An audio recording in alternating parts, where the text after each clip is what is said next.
Hello बच्चों, let's read the question. So question says that an ionic compound A positive B negative is most likely to be formed when.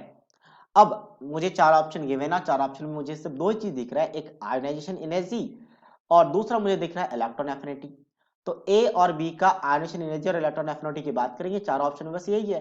ठीक है, तो हम पहले समझ लेते हैं कि आयोनाइजेशन एनर्जी और इलेक्ट्रॉन एफिनिटी क्या होता है और यहाँ पे जो आयनिक कंपाउंड है वहां पे इसका क्या रोल है। सो बेसिकली आयनिक कंपाउंड बनते हैं किसी भी एक कैटायन और एनायन के बीच की फोर्स ऑफ अट्रैक्शन की वजह से। Ionic compound is just a force of attraction. अब कैटायन कैसे बनेगा, तो किसी भी जैसे अब ये पॉजिटिव कैसे बनेगा जब हम ए से इलेक्ट्रॉन को निकालेंगे, और ये आइसोलेटेड गैसेस एटम से इलेक्ट्रॉन को निकाला जाता है, ध्यान रखिए। तो आइसोलेटेड गैसेस एटम से जब इलेक्ट्रॉन को निकालेंगे तो जो एनर्जी देना पड़े that energy is known as ionisation energy, इसलिए ए के लिए आयनाइजेशन एनर्जी बोला गया हर ऑप्शन में। अच्छा, बी की बात करें तो बी क्या कर रहे हैं, नेगेटिव बना रहे हैं, तो इलेक्ट्रॉन जो इलेक्ट्रॉन ए लॉस करता है वही इलेक्ट्रॉन बी गेन करता है, तो इसे कहते हैं इलेक्ट्रॉन एफिनिटी। या फिर यहाँ पे जो भी एनर्जी रिक्वायर्ड होता है उसे कहते हैं electron gain enthalpy, electron affinity या इलेक्ट्रॉन गेन एंथैल्पी। अब इन दोनों में मुझे सोचो, आप सोच के बताओ कि कौन सा वैल्यू पॉजिटिव होना चाहिए, कौन सा नेगेटिव।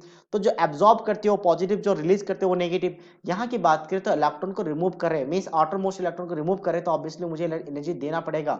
अपने आप इलेक्ट्रॉन रिमूव नहीं होंगे, बट यहाँ पे इलेक्ट्रॉन ऐड हो रहे हैं, और इलेक्ट्रॉन एफिनिटी का मतलब होता है कितनी इजीली कोई इलेक्ट्रॉन को गेन कर सके।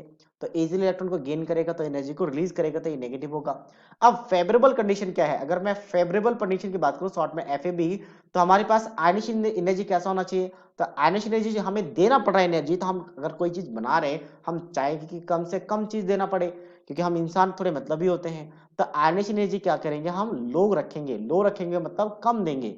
वही अगर मैं बात करूं यहाँ पे electron affinity, just a jokes like कि इंसान थोड़े से मतलब ही होते हैं, डोंट बी ऑफेंसिव। सो अब यहाँ पे बात करते हैं हम इलेक्ट्रॉन एफिनिटी का। तो इलेक्ट्रॉन एफिनिटी क्या होगा आपका, इलेक्ट्रॉन एफिनिटी हाई होना चाहिए। जितना ज्यादा एनर्जी वो डोनेट करेगा, मतलब मान लो कोई भी पैसा डोनेट कर रहा है चाहे फिर कोई चीज डोनेट कर रहा है, हम चाहेंगे ज्यादा से ज्यादा चीज हमें मिल जाए, तो इलेक्ट्रॉन एफिनिटी हाई होना चाहिए। तो अब आयनाइजेशन एनर्जी ए का क्या होना चाहिए, high. No, that is incorrect. Ionisation energy of A is low and electron affinity of B is high, yes exactly correct. तो बाकी सब रॉन्ग होगा। Both ionisation energy of A and electron affinity is high, दोनों high नहीं हो सकता, दोनों लो, दोनों लो भी नहीं हो सकता। So that means only B is the right answer of this question. So I hope you understood it well. All the best.